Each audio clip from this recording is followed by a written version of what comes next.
Ponai pirmininkai, gerbiami kolegos, ponia ministrė pirmininkė.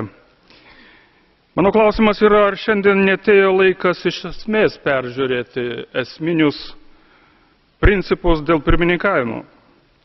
Nes dažniausiai mažos pirmininkaujančios valstybės interesai yra visiškai kitokie nei didžiųjų sąjungos valstybių. O mes apsimetame, kad taip nėra.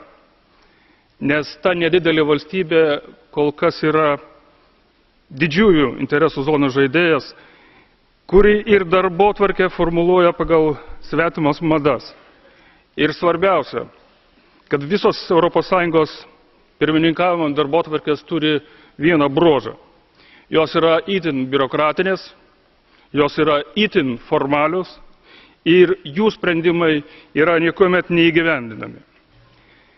Kolegos, turėtume pripažinti, kad Europos saugumo strategija, kuri grindžiama vien stabilumu prie rytinio ES sienų, yra atgyvenusi. Ir šiandien reikia naujos sugyvenimo ir išgyvenimo aštrėjančių konfliktų pasaulyje strategijos. Strategijos, kuri būtų gerokai efektyvesnė, visa apimanti ir sutaikanti. Sutarimą, o ne priešpriešą iššaukianti strategija. Taikos ir pasitikėjimo strategija. Kolegos, reikia kurti darbo vietas ir skatinti ekonomikos augimą. Tačiau pirmiausia, mes turėtume orientuotis į kuo skubesnį vieningos energetikos rinkos ES įkūrimą. Nes tai yra garantas ne tik tai gamtinių ar ekonominių, bet ir karinių ar teroristinių kataklizmų atveju. Kaiminystės politikos klausimų, manau, turėtume orientuotis anaiptol ne vien į atskiras valstybės, bet mes turėtume orientuotis į kaimyniškus santykius.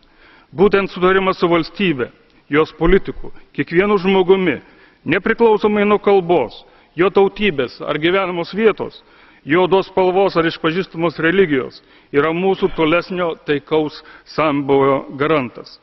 Tai yra tie dalykai, į kuriuos turėtų orientuotis šiandien pirmininkaujanti Latvija, ir į tai turėtų orientuotis visos bendrijos šalis. Ta ir darykime. Čia šiandien visi kartu ir vėliau kiekvienas atskirai savo valstybėse. Ir te padeda mums Dievas sutart ir susitart.